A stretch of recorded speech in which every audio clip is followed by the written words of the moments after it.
ଦିନକୁ ଦିନ ଖରାର ପ୍ରଭାବ ବଢ଼ି ଚାଲିଛି। ଖରା ଯେତେ ବୃଦ୍ଧି ପାଉଛି, ରାସ୍ତା କଡ଼ରେ ଥିବା ଥଣ୍ଡା ପାନୀୟ ଦୋକାନ ଆଗରେ ଭିଡ଼ ସେତେ ଜମୁଛି। ହେଲେ ସ୍ୱାସ୍ଥ୍ୟର ସଚେତନତା ଦୃଷ୍ଟିରୁ ଖରା ଦାଉରୁ ପେଟ ଥଣ୍ଡା ରଖିବା ଲାଗି ପଇଡ଼ ପାଣି ଅନେକଙ୍କ ପାଇଁ ସାଜିଛି ଅମୃତ ସଦୃଶ।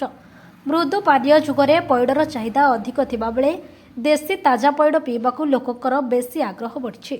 ପାରଳାଖେମୁଣ୍ଡିର ବିଭିନ୍ନ ସ୍ଥାନରେ ପଇଡ଼ ବିକ୍ରି ହେଉଥିବାର ଦେଖିବାକୁ ମିଳୁଛି।